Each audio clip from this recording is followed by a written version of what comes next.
नमस्कार, मैं हूँ अमर फौजदार। स्वागत है आपका अमरनामा में। तो लीजिए सुनिए रविंद्रनाथ ठाकुर की लिखी हुई एक बांग्ला कहानी, पत्नी का पत्र। श्री चरण कमलेशु, आज हमारे विवाह को 15 वर्ष हो गए, लेकिन अभी तक मैंने कभी तुमको चिट्ठी न लिखी। सदा तुम्हारे पास ही बनी रही, न जाने कितनी बातें कहती सुनती रही, पर चिट्ठी लिखने लायक दूरी कभी न मिली। आज मैं श्री क्षेत्र में तीर्थ करने आई हूँ। तुम अपने ऑफिस के काम में लगे हुए हो। कलकत्ता के साथ तुम्हारा वही संबंध है जो घोंगे के साथ शंख का होता है। वह तुम्हारे तन मन से चिपक गया है। इसलिए तुमने ऑफिस में छुट्टी की दरख्वास्त नहीं दी। शायद विधाता की यही इच्छा थी। उन्होंने मेरी छुट्टी की दरख्वास्त मंजूर कर ली। तुम्हारे घर की मजली बहू जो हूँ, पर आज 15 वर्ष बाद इस समुद्र के किनारे खड़े होकर मैं जान पाई हूँ कि अपने जगत और जगदीश्वर के साथ मेरा एक संबंध और भी है। इसलिए आज साहस करके यह चिट्ठी लिख रही हूँ। इसे तुम अपने घर की मजली बहू की ही चिट्ठी मत समझना। तुम लोगों के साथ मेरे संबंध की बात जिन्होंने मेरे भाग्य में लिखी थी, उन्हें छोड़कर जब इस संभावना का और किसी को पता न था, उसी शैशव काल में मैं और मेरा भाई एक साथ ही सन्निपात के ज्वर से पीड़ित हुए थे। भाई तो मारा गया, पर मैं बची रही। मोहल्ले की औरतें कहने लगी, मृणाल लड़की है ना, इसलिए बच गई। लड़का होती तो क्या भला बच सकती थी। चोरी की कला में यमराज निपुण हैं। उनकी नज़र कीमती चीज़ पर ही पड़ती है। मेरे भाग्य में मौत नहीं है। यही बात अच्छी तरह से समझाने के लिए मैं यह चिट्ठी लिखने बैठी हूँ। एक दिन जब दूर के रिश्ते में तुम्हारे मामा तुम्हारे मित्र नीरद को साथ लेकर कन्या देखने आए थे, तब मेरी आयु 12 वर्ष की थी। दुर्गम गांव में मेरा घर था, जहां दिन में भी सियार बोलते रहते। स्टेशन से 7 कोस तक छकड़ा गाड़ी में चलने के बाद बाकी 3 मील का कच्चा रास्ता पालकी में बैठकर पार करने के बाद हमारे गांव में पहुंचा जा सकता था। उस दिन तुम लोगों को कितनी हैरानी हुई, जिस पर हमारे पूर्वी बंगाल का भोजन, मामा उस भोजन की हंसी उड़ाना आज भी नहीं भूलते। तुम्हारी माँ की एक ही जिद थी कि बड़ी बहू के रूप की कमी को मजली बहू के द्वारा पूरी करें। नहीं तो भला इतना कष्ट करके तुम लोग हमारे गांव क्यों आते। पीलिया, यकृत, उदरशूल और दुल्हन के लिए बंगाल प्रांत में खोज नहीं करनी पड़ती। वे स्वयं ही आकर घेर लेते हैं, छुड़ाए नहीं छूटते। पिता की छाती धक धक करने लगी। माँ दुर्गा का नाम जपने लगी। शहर के देवताओं को गांव का पुजारी क्या देकर संतुष्ट करे।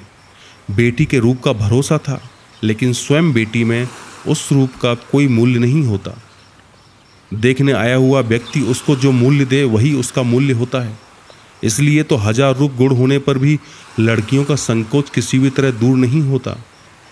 सारे घर का, यही नहीं सारे मोहल्ले का यह आतंक मेरी छाती पर पत्थर की तरह जमकर बैठ गया। आकाश का सारा उजाला और संसार की समस्त शक्ति उस दिन मानो इस 12 वर्षीय ग्रामीण लड़की को 2 परीक्षकों की 2 जोड़ी आंखों के सामने कसकर पकड़ रखने के लिए चपरासगिरी कर रही थी। मुझे कहीं छिपने की जगह न मिली। अपने करुण स्वर में संपूर्ण आकाश को कंपाती हुई शहनाई बज उठी। मैं तुम लोगों के यहाँ आ पहुंची। मेरे सारे ऐबों का ब्यौरेवार हिसाब लगाकर गृहिणियों को यह स्वीकार करना पड़ा कि सब कुछ होते हुए भी मैं सुंदरी जरूर हूँ। यह बात सुनते ही मेरी बड़ी जेठानी का चेहरा भारी हो गया। लेकिन सोचती हूँ, मुझे रूप की ज़रूरत ही क्या थी। रूप नामक वस्तु को अगर किसी त्रिपुंडी पंडित ने गंगा मिट्टी से गढ़ा हो तो उसका आदर हो, लेकिन उसे तो विधाता ने केवल अपने आनंद से निर्मित किया है। इसलिए तुम्हारे धर्म के संसार में उसका कोई मूल्य नहीं। मैं रूपवती हूँ, इस बात को भूलने में तुम्हें बहुत दिन नहीं लगे, लेकिन मुझ में बुद्धि भी है। यह बात तुम लोगों को पग पग पर याद करनी पड़ी। मेरी यह बुद्धि इतनी प्रकृत है कि तुम लोगों की घर गृहस्थी में इतना समय काट देने पर भी वो आज भी टिकी हुई है। मेरी इस बुद्धि से माँ बड़ी चिंतित रहती थी। नारी के लिए यह तो एक बला ही है। बाधाओं को मानकर चलना जिसका काम है, वह यदि बुद्धि को मानकर चलना चाहे तो ठोकर खा खा कर उसका सिर फूटेगा ही। लेकिन तुम ही बताओ, मैं क्या करूं? तुम लोगों के घर की बहू को जितनी बुद्धि की ज़रूरत है, विधाता ने लापरवाही में मुझे उससे बहुत ज़्यादा बुद्धि दे डाली है। अब मैं उसे लौटाऊं भी तो किसको? तुम लोग मुझे पुरखिन कहकर दिन रात गाली देते रहे। अक्षम्य को कड़ी बात कहने से ही सांत्वना मिलती है, इसलिए मैंने उसको क्षमा कर दिया। मेरी एक बात तुम्हारी घर गृहस्थी से बाहर थी, जिसे तुम में से कोई नहीं जानता। मैं तुम सबसे छिपाकर कविता लिखा करती थी। वह भले ही कूड़ा करकट क्यों न हो, उस पर तुम्हारे अंतपुर की दीवार न उठ सकी। वहीं मुझे मृत्यु मिलती थी, वहीं पर मैं रो पाती थी। मेरे भीतर तुम लोगों की मजली बहू के अतिरिक्त जो कुछ था, उसे तुम लोगों ने कभी पसंद नहीं किया, क्योंकि उसे तुम लोग पहचान भी न पाए। मैं कवि हूँ, यह बात 15 वर्ष में भी तुम लोगों की पकड़ में न आई। तुम लोगों के घर की प्रथम स्मृतियों में मेरे मन में जो सबसे ज़्यादा जगती रही है, वह है तुम लोगों की गौशाला। अंतपुर को जाने वाले जीने की बगल के कोठे में तुम लोगों की गायें रहती हैं। सामने के आंगन को छोड़कर उनके हिलने डुलने के लिए कोई और जगह न थी। आंगन के कोने में गायों को भूसा देने के लिए काठ की नाद थी। सवेरे नौकर को तरह तरह के काम रहते, इसलिए भूखी गायें नाद के किनारों को चाट चाट कर चबा चबा कर खुरस देती। मेरा मन रोने लगता। मैं गंवई गांव की बेटी जिस दिन पहली बार तुम्हारे घर में आई, उस दिन उस बड़े शहर के बीच मुझे वो 2 गायें और 3 बछड़े चिरपरिचित आत्मीय जैसे जान पड़े। जितने दिन मैं रही, बहू रही, खुद न खाकर छिपा छिपा कर मैं उन्हें खिलाती रही। जब बड़ी हुई तब गायों के प्रति मेरी प्रत्यक्ष ममता देखकर मेरे साथ हंसी मजाक का संबंध रखने वाले लोग मेरे गोत्र के बारे में संदेह प्रकट करते रहे। मेरी बेटी जन्मते ही मर गई। जाते समय उसने साथ चलने के लिए मुझे भी पुकारा था। अगर वह बची रहती तो मेरे जीवन में जो कुछ महान है, जो कुछ सत्य है, वह सब कुछ मुझे ला देती। तब मैं मजली बहू से एकदम माँ बन जाती। गृहस्थी में बंधी रहने पर भी माँ विश्व भर की माँ होती है, पर मुझे माँ होने की वेदना ही मिली। मातृत्व की मुक्ति प्राप्त नहीं हुई। मुझे याद है, अंग्रेज डॉक्टर को हमारे घर का भीतरी भाग देखकर बड़ा आश्चर्य हुआ था और जच्चा घर देखकर नाराज होकर उसने डांट फटकार भी लगाई थी। सदर में तो तुम लोगों का छोटा सा बाग है, कमरे में भी साज श्रृंगार की कोई कमी नहीं, पर भीतर का भाग मानो पश्मीने के काम की उल्टी परत हो। वहाँ न कोई लज्जा है, न सौंदर्य, न श्रृंगार। उजाला वहाँ टिमटिमाता रहता है, हवा चोर की भांति प्रवेश करती है, आंगन का कूड़ा करकट हटने का नाम नहीं लेता। फर्श और दीवार पर कालिमा अक्षय बनकर विराजती हैं। लेकिन डॉक्टर ने एक भूल की थी। उसने सोचा था कि शायद इससे हमको रात दिन दुख होता होगा। बात बिल्कुल उल्टी है। अनादर नाम की चीज़ राख की तरह होती है। वह शायद भीतर ही भीतर आग को बनाए रहती है, लेकिन ऊपर से उसके ताप को प्रकट नहीं होने देती। जब आत्मसम्मान घट जाता है तब अनादर में अन्याय भी नहीं दिखाई देता, इसलिए उसकी पीड़ा नहीं होती। यही कारण है कि नारी दुख का अनुभव करने में ही लज्जा पाती है। इसलिए मैं कहती हूँ, अगर तुम लोगों की व्यवस्था यही है कि नारी को दुख पाना ही होगा, तो फिर जहाँ तक संभव हो उसे अनादर में रखना ही ठीक है। आदर से दुख की व्यथा और बढ़ जाती है। तुम मुझे चाहे जैसे रखते रहे, मुझे दुख है यह बात कभी मेरे ख्याल में भी ना आई। जच्चा घर में जब सिर पर मौत मंडराने लगी थी, तब भी मुझे कोई डर नहीं लगा। हमारा जीवन ही क्या है कि मौत से डरना पड़े। जिनके प्राणों को आदर और यत्न से कसकर बांध लिया गया हो, मरने में उन्हीं को कष्ट होता है। उस दिन अगर यमराज मुझे घसीटने लगते तो मैं उसी तरह उखड़ जाती जिस तरह पोली जमीन से घास बड़ी आसानी से जड़ समेत खिंचाती है। बंगाल की बेटी तो बात बात में मरना चाहती है, लेकिन इस तरह मरने में कौन सी बहादुरी है। हम लोगों के लिए मरना इतना आसान है कि मरते लज्जा आती है। मेरी बेटी संध्या तारा की तरह क्षण भर के लिए उदित होकर अस्त हो गई। मैं फिर से अपने दैनिक कामों में और गाय बछड़ों में लग गई। इसी तरह मेरा जीवन आखिर तक जैसे तैसे कट जाता। आज तुम्हें यह चिट्ठी लिखने की ज़रूरत न पड़ती, लेकिन कभी कभी हवा एक मामूली सा बीज उड़ाकर ले जाती है और पक्के दालान में पीपल का अंकुर फूट उठता है और होते होते उसी से लकड़ी पत्थर की छाती विदीर्ण होने लग जाती है।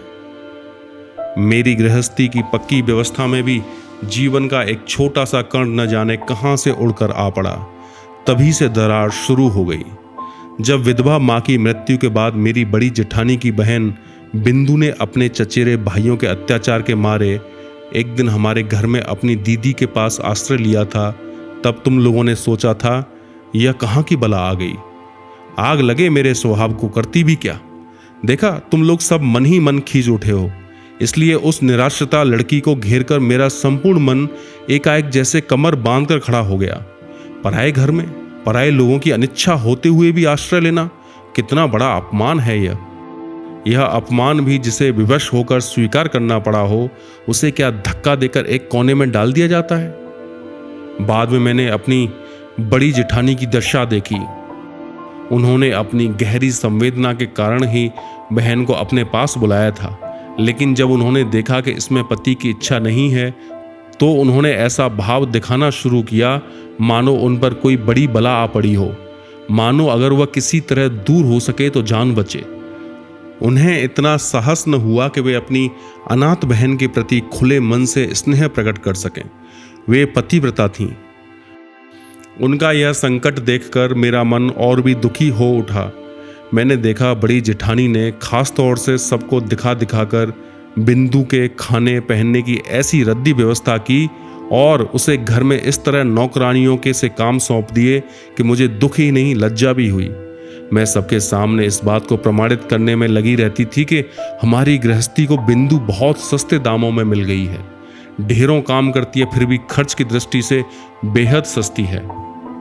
मेरी बड़ी जेठानी के पितृवंश में कुल के अलावा और कोई बड़ी चीज़ न थी, न रूप था न धन। किस तरह मेरे ससुर के पैरों पड़ने पर तुम लोगों के घर में उनका ब्याह हुआ था, यह बात तुम अच्छी तरह जानते हो। वे सदा यही सोचती रहीं कि उनका विवाह तुम्हारे वंश के प्रति बड़ा भारी अपराध था, इसलिए वे सब बातों में अपने आप को भरकस दूर रखकर अपने को छोटा मानकर तुम्हारे घर में बहुत ही थोड़ी जगह में सिमट कर रहती थीं। लेकिन उनके इस प्रशंसनीय उदाहरण से हम लोगों को बड़ी कठिनाई होती रही। मैं अपने आप को हर तरफ से इतना बेहद छोटा नहीं बना पाती। मैं जिस बात को अच्छा समझती हूँ उसे किसी और की खातिर बुरा समझने को मैं उचित नहीं मानती। इस बात के तुम्हें भी बहुत से प्रमाण मिल चुके हैं। बिंदु को मैं अपने कमरे में घसीट लाई। जीजी कहने लगी, अरे ये मजली बहू गरीब घर की बेटी का दिमाग खराब कर डालेगी। वे सबसे मेरी इस ढंग से शिकायत करती थीं मानो मैंने कोई भारी आफत ढा दी हो। लेकिन मैं अच्छी तरह जानती हूँ वे मन ही मन सोचती थीं कि जान बची। अब अपराध का बोझ मेरे सिर पर पड़ने लगा।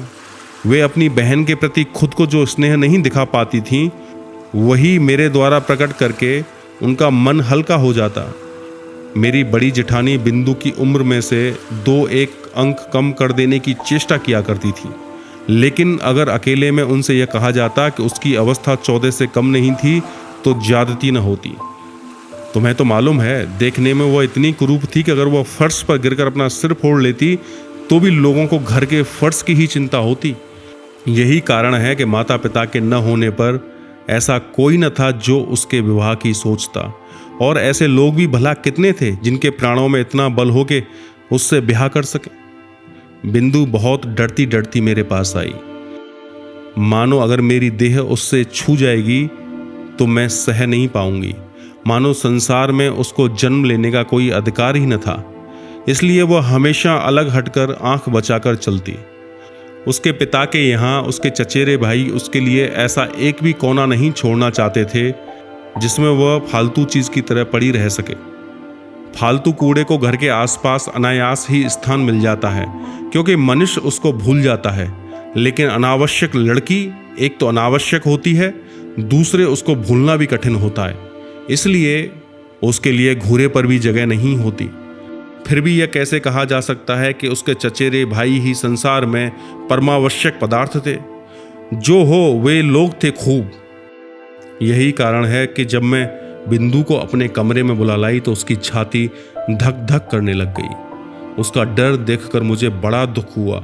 मेरे कमरे में उसके लिए थोड़ी सी जगह है, यह बात मैंने बड़े प्यार से उसे समझाई। लेकिन मेरा कमरा मेरा ही कमरा तो था नहीं, इसलिए मेरा काम आसान नहीं हुआ। मेरे पास 2-4 दिन रहने पर ही उसके शरीर में न जाने लाल लाल क्या निकल आया। शायद अमौरी रही होगी या ऐसा ही कुछ होगा। तुमने कहा शीतला, क्यों न हो, वह बिंदु थी ना। तुम्हारे मोहल्ले के एक अनाड़ी डॉक्टर ने आकर बताया 2-1 दिन और देखे बिना ठीक से कुछ नहीं कहा जा सकता। लेकिन 2-1 दिन तक धीरज किसको होता? बिंदु तो अपनी बीमारी की लज्जा से ही मरी जा रही थी। मैंने कहा शीतला है तो हो, मैं उसे अपने जच्चा घर में लिवा ले जाऊंगी और किसी को कुछ करने की ज़रूरत नहीं। इस बात पर जब तुम सब लोग मेरे ऊपर भड़ककर क्रोध की मूर्ति बन गए, यही नहीं जब बिंदु की जीजी भी बड़ी परेशानी दिखाती हुई उस अभागी लड़की को अस्पताल भेजने का प्रस्ताव करने लगी, तभी उसके शरीर के वे सारे लाल लाल दाग एकदम विलीन हो गए। मैंने देखा कि इस बात से तुम लोग और भी परेशान हो उठे। कहने लगे अब तो वाकई शीतला बैठ गई है, क्यों न हो, वह बिंदु थी ना। अनादर के पालन पोषण में एक बड़ा गुण है, शरीर को वह एकदम अजर अमर कर देता है। बीमारी आने का नाम नहीं लेती, मरने के सारे आम रास्ते बिल्कुल बंद हो जाते हैं। इसलिए रोग उसके साथ मजाक करके चला गया, हुआ कुछ नहीं। लेकिन यह बात अच्छी तरह स्पष्ट हो गई कि संसार में ज़्यादा साधनहीन व्यक्ति को आश्रय देना ही सबसे कठिन है। आश्रय की आवश्यकता उसको जितनी अधिक होती है, आश्रय की बाधाएं भी उसके लिए उतनी ही विषम होती हैं। बिंदु के मन से जब मेरा डर जाता रहा, तब उसको एक और कुग्रह ने पकड़ लिया। वह मुझे इतना प्यार करने लगी कि मुझे डर होने लगा। स्नेह की ऐसी मूर्ति तो संसार में पहले कभी देखी न थी। पुस्तकों में पढ़ा अवश्य था, पर वह भी स्त्री पुरुष के बीच ही। बहुत दिनों में ऐसी कोई घटना नहीं हुई थी कि मुझे अपने रूप की बात याद आती। अब इतने दिनों बाद यह कुरूप लड़की मेरे उसी रूप के पीछे पड़ गई। रात दिन मेरा मुंह देखते रहने पर भी उसकी आंखों की प्यास नहीं बुझती थी। कहती, जीजी तुम्हारा यह मुंह मेरे अलावा और कोई नहीं देख पाता। जिस दिन मैं स्वयं ही अपने केश बांध लेती, उस दिन वह बहुत रूठ जाती। अपने हाथों से मेरे केश भार को हिलाने डुलाने में उसे बड़ा आनंद आता। कभी कहीं दावत में जाने के अतिरिक्त और कभी तो मुझे साज श्रृंगार की आवश्यकता पड़ती ही न थी। लेकिन बिंदु मुझे तंग कर करके थोड़ा बहुत सजाती रहती। वह लड़की मुझे लेकर बिल्कुल पागल हो गई थी।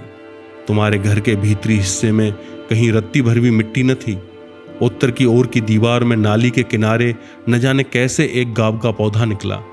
जिस दिन देखती कि उस गाव के पौधे में नई लाल लाल कोपलें निकल आई हैं, उसी दिन जान पड़ता कि धरती पर वसंत आ गया है। और जिस दिन मेरी घर गृहस्थी में जुटी हुई इस अनादत लड़की के मन का और छोर किसी तरह रंग उठा, उस दिन मैंने जाना कि हृदय के जगत में भी वसंत की हवा बहती है। वह किसी स्वर्ग से आती है, गली के मोड़ से नहीं। बिंदु के स्नेह के दुस्सह वेग ने मुझे अधीर कर डाला था। मैं मानती हूं कि मुझे कभी कभी उस पर क्रोध आ जाता, लेकिन उस स्नेह में मैंने अपना एक ऐसा रूप देखा जो जीवन में मैं पहले कभी नहीं देख पाई थी।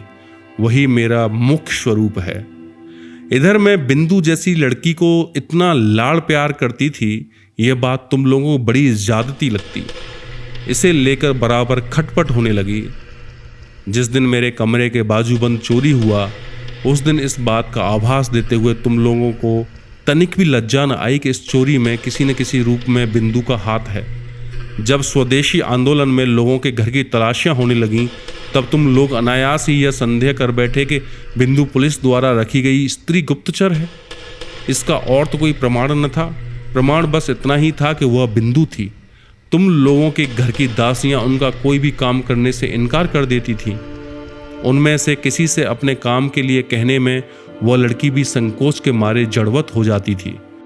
इन्हीं सब कारणों से उसके लिए मेरा खर्च बढ़ गया। मैंने खास तौर से अलग से एक दासी रख ली। यह बात तुम लोगों को अच्छी नहीं लगी।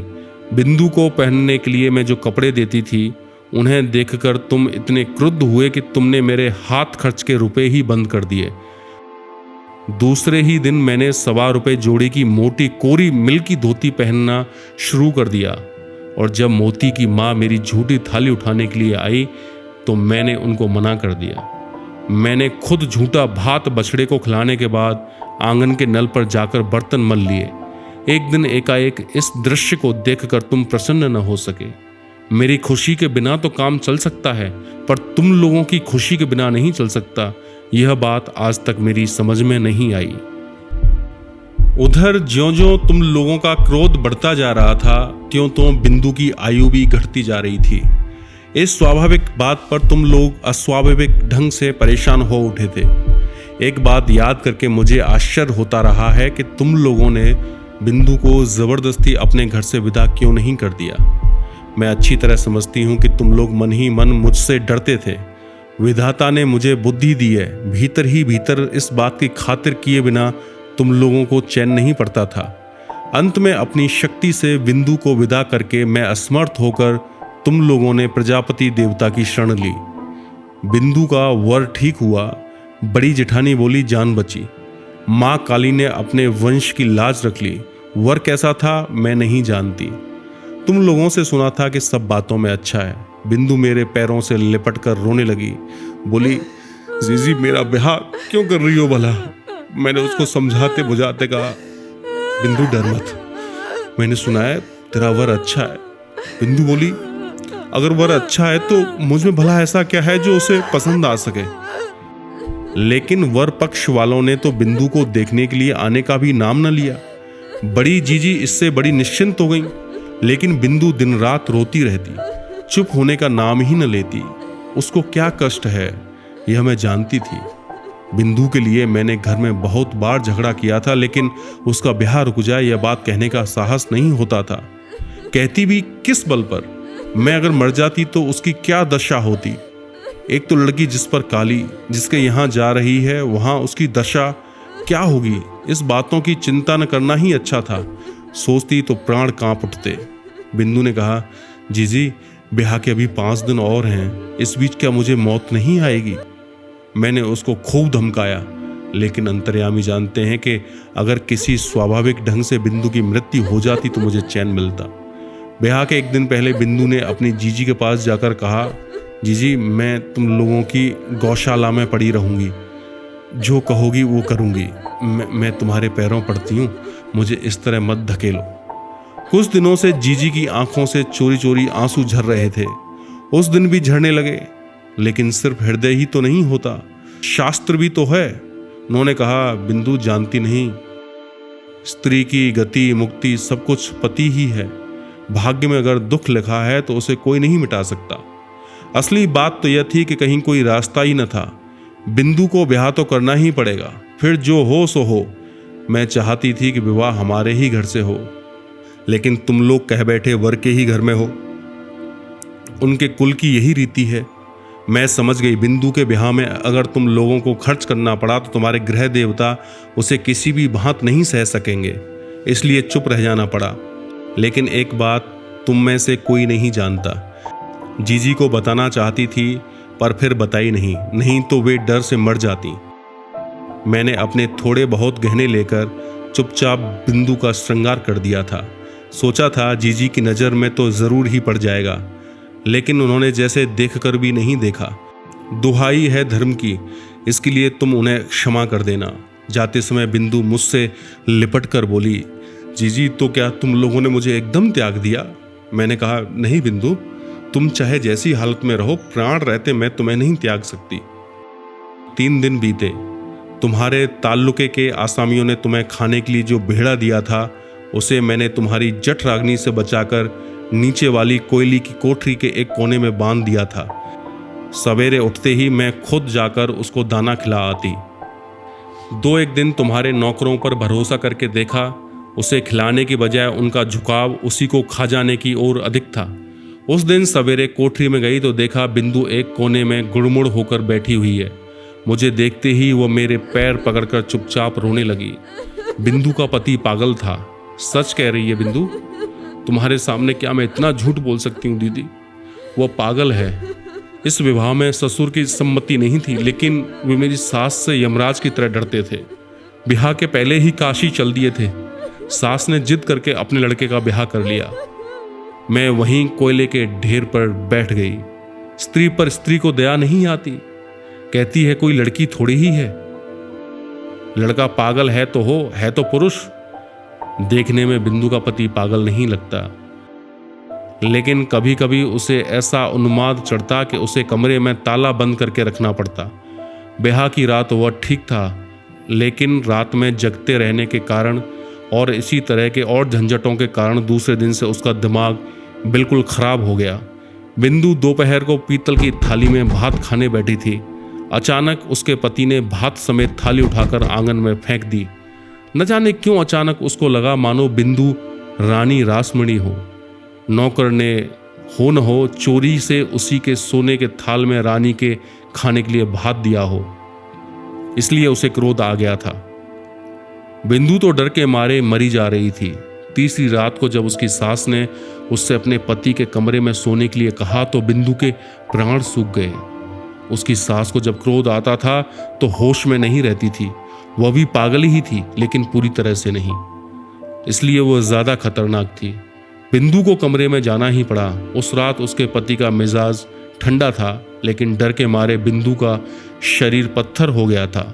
पति जब सो गए तब काफी रात बीतने पर वह किस तरह चतुराई से भाग कर चली गई, उसका विस्तृत विवरण लिखने की आवश्यकता नहीं है।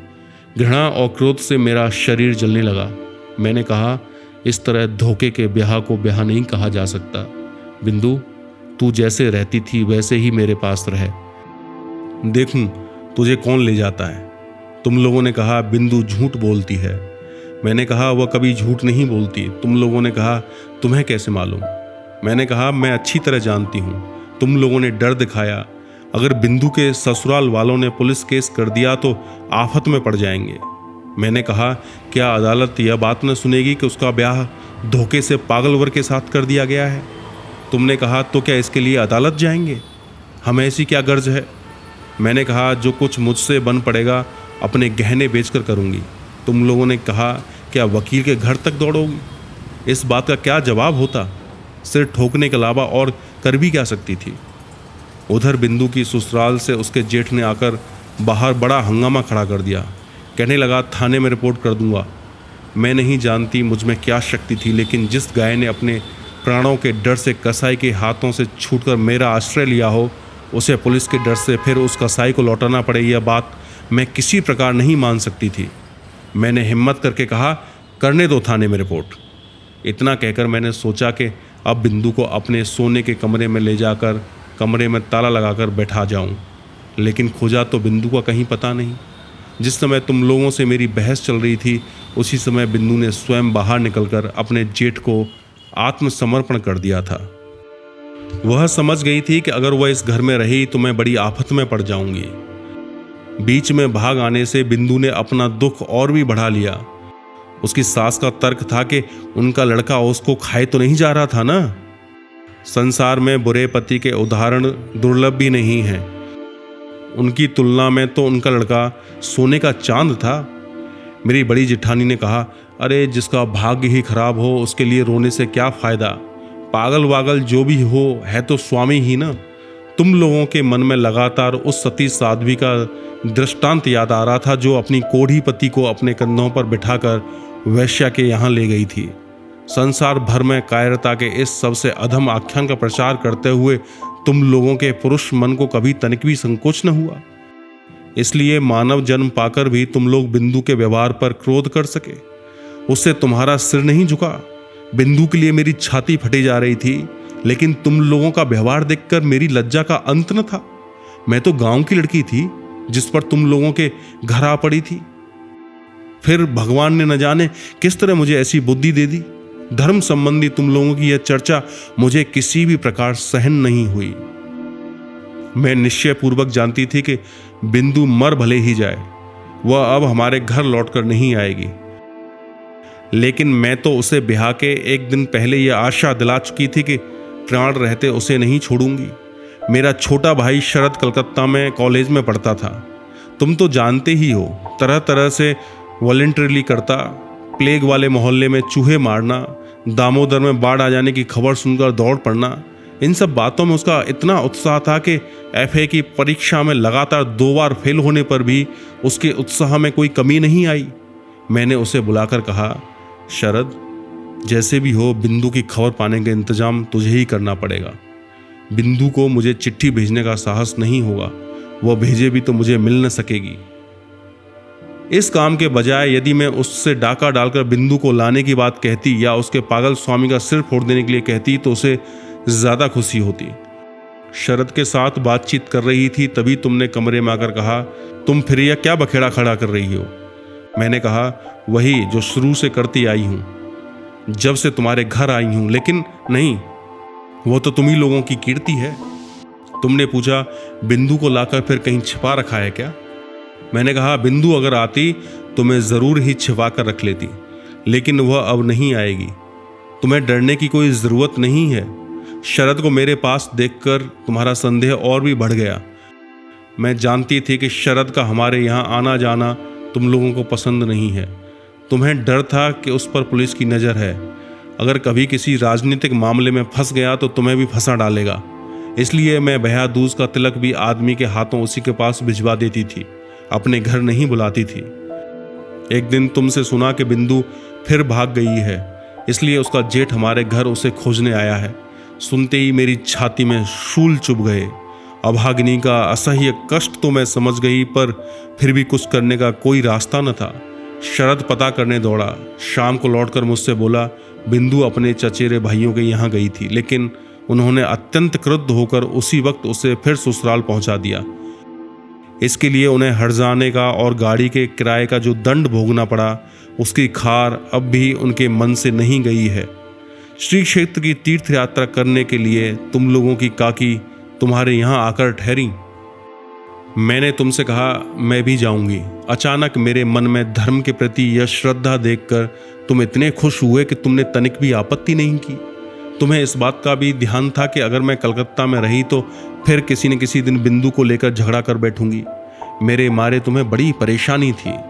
मुझे बुधवार को चलना था, रविवार को ही सब ठीक ठाक हो गया। मैंने शरद को बुलाकर कहा, जैसे भी हो बुधवार को पूरी जाने वाली गाड़ी में तुझे बिंदु को चढ़ा ही देना पड़ेगा। शरद का चेहरा खिल उठा। वह बोला, डर की कोई बात नहीं जीजी, मैं उसे गाड़ी में बिठाकर पुरी तक चला चलूंगा। इसी बहाने जगन्नाथ जी के दर्शन भी हो जाएंगे। उसी दिन शाम को शरद फिर आया। उसका मुंह देखते ही मेरा दिल बैठ गया। मैंने पूछा, क्या बात है शरद, शायद कोई रास्ता नहीं निकला? वह बोला, नहीं। मैंने पूछा, क्या उसे राजी नहीं कर पाए? उसने कहा, अब ज़रूरत भी नहीं है। कल रात अपने कपड़ों में आग लगाकर वह आत्महत्या करके मर गई। उस घर के जिस भतीजे से मैंने मेल बढ़ा लिया था, उसी से खबर मिली कि तुम्हारे नाम वह एक चिट्ठी रख गई थी, लेकिन वह चिट्ठी उन लोगों ने नष्ट कर दी। चलो छुट्टी हुई। गांव भर के लोग चीख उठे, कहने लगे, लड़कियों का कपड़ों में आग लगाकर मर जाना तो अब एक फैशन हो गया है। तुम लोगों ने कहा, अच्छा नाटक है, हुआ करे, लेकिन नाटक का तमाशा सिर्फ बंगाली लड़कियों की साड़ी पर ही क्यों होता है? बंगाली वीर पुरुषों की धोती की चुन्नटों पर क्यों नहीं होता? यह भी तो सोच कर देखना चाहिए। ऐसा ही था बिंदु का दुर्भाग्य। जितने दिन जीवित रही, तनिक भी यश नहीं मिल सका, न रूप का न गुण का। मरते वक्त भी यह न हुआ कि सोच समझकर कुछ ऐसे नए ढंग से मरती कि दुनिया भर के लोग खुशी से ताली बजा उठते। मरकर भी उसने लोगों को नाराज ही किया। जीजी कमरे में जाकर चुपचाप रोने लगी, लेकिन उस रोने में जैसे एक सांत्वना थी। कुछ भी सही, जान तो बची। मर गई, यही क्या कम है? अगर बची रहती तो न जाने क्या हो जाता। मैं तीर्थ में आ पहुंची हूँ। बिंदु के आने की तो ज़रूरत ही न रही, लेकिन मुझे ज़रूरत थी। लोग जिसे दुख मानते हैं वह तुम्हारी गृहस्थी में मुझे कभी नहीं मिला। तुम्हारे यहाँ खाने पहनने की कोई कमी नहीं। तुम्हारे बड़े भाई का चरित्र चाहे जैसा हो, तुम्हारे चरित्र में ऐसा कोई दोष नहीं जिसके लिए विधाता को बुरा कह सकूं। वैसे अगर तुम्हारा स्वभाव तुम्हारे बड़े भाई की तरह भी होता तो भी शायद मेरे दिन करीब करीब ऐसे ही कट जाते, और मैं अपनी सती साध्वी बड़ी जेठानी की तरह पति देवता को दोष देने के बजाय विश्व देवता को ही दोष देने की चेष्टा करती। अतएव मैं तुमसे कोई शिकायत नहीं करना चाहती। मेरी चिट्ठी का कारण यह नहीं है, लेकिन मैं अब माखन बड़ाल की गली के तुम्हारे उस 27 नंबर वाले घर में लौटकर नहीं आऊँगी। मैं बिंदु को देख चुकी हूँ। इस संसार में नारी का सच्चा परिचय क्या है यह मैं पा चुकी हूँ। अब तुम्हारी कोई ज़रूरत नहीं। और फिर मैंने यह भी देखा है कि वो लड़की ही क्यों न हो, भगवान ने उसका त्याग नहीं किया। उस पर तुम लोगों का चाहे कितना ही जोर क्यों न रहा हो, वह उसका अंत नहीं था। वह अपने अभागे मानव जीवन से बड़ी थी। तुम लोगों के पैर इतने लंबे नहीं थे कि तुम मनमाने ढंग से अपने हिसाब से उसके जीवन को सदा के लिए उनसे दबा कर रख सकते। मृत्यु तुम लोगों से भी बड़ी है। अपनी मृत्यु में वह महान है। वहाँ बिंदु केवल बंगाली परिवार की लड़की नहीं है, केवल चचेरे भाइयों की बहन नहीं है, केवल किसी अपरिचित पागल पति की प्रवंचिता पत्नी नहीं है। वहाँ वह अनंत है। मृत्यु की उस वंशी का स्वर उस बालिका के हृदय से निकलकर जब मेरे जीवन की यमुना के पास बजने लगा तो पहले पहल मानो मेरी छाती में कोई बाण बिंध गया हो। मैंने विधाता से प्रश्न किया, इस संसार में जो सबसे अधिक तुच्छ है वही सबसे अधिक कठिन क्यों है? इस गली में चार दीवारी से घिरे इस निरादन स्थान में यह तो तुच्छतम बुदबुद है, वह इतनी भयंकर बाधा कैसे बन गया? तुम्हारा संसार अपनी शठ नीतियों में क्षुधा पात्र को संभाले कितना ही क्यों न पुकारे, मैं उस अंतपुर की जरासी चौखट को क्षण भर के लिए भी पार क्यों न कर सकी? ऐसे संसार में ऐसा जीवन लेकर मुझे इस अत्यंत तुच्छ काठ पत्थर की आड़ में ही तिल तिल कर क्यों मरना होगा? कितनी तुच्छ है यह मेरी प्रतिदिन की जीवन यात्रा। इसके बंधे नियम, बंधे अभ्यास, बंधी हुई बोली, बंधी हुई मार, सब कितनी तुच्छ है। फिर भी क्या अंत में दीनता के उस नागपाश बंधन की ही जीत होगी और तुम्हारे अपने इस आनंद लोक की, इस सृष्टि की हार? लेकिन मृत्यु की वंशी बजने लगी।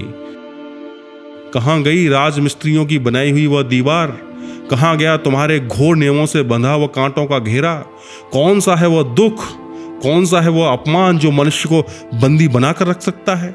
यह लो, मृत्यु के हाथ में जीवन की जय पताका उड़ रही है। अरे मछली बहू, तुझे डरने की अब कोई जरूरत नहीं। मछली बहू के इस तेरे खोल को छिन्न होते हुए एक निवेश भी न लगा। तुम्हारी गली का मुझे कोई डर नहीं। आज मेरे सामने नीला समुद्र है, मेरे सिर पर आषाढ़ के बादल। तुम लोगों की रीति नीति के अंधेरे ने मुझे अब तक ढक रखा था। बिंदु ने आकर क्षण भर के लिए उस आवरण के छेद में से मुझे देख लिया। वही लड़की अपनी मृत्यु द्वारा सिर से पैर तक मेरा वह आवरण उघाड़ गई है। आज बाहर आकर देखती हूँ, अपना गौरव रखने के लिए कहीं जगह ही नहीं है। मेरा यह अनादित रूप जिनकी आंखों को भाया है, वे सुंदर आज संपूर्ण आकाश से मुझे निहार रहे हैं। अब मजली बहू की खैर नहीं। तुम सोच रहे होगे मैं मरने जा रही हूँ। डरने की कोई बात नहीं। तुम लोगों के साथ मैं ऐसा पुराना मजाक नहीं करूंगी। मीराबाई भी तो मेरी ही तरह नारी थी। उनकी जंजीरें भी तो कम भारी नहीं थी। बचने के लिए उनको तो मरना नहीं पड़ा। मीराबाई ने अपने गीत में कहा था, बाप छोड़े माँ छोड़े जहां कहीं जो भी है सब छोड़ दें, लेकिन मीरा की लगन वहीं रहेगी प्रभु। अब जो होना है सो हो। यह लगन ही तो जीवन है। मैं अभी जीवित रहूंगी। मैं बच गई, तुम लोगों के चरणों के आश्रय से छूट गई। मृणाल। आपने इस कहानी को इतने प्यार से सुना, उसके लिए बहुत बहुत शुक्रिया।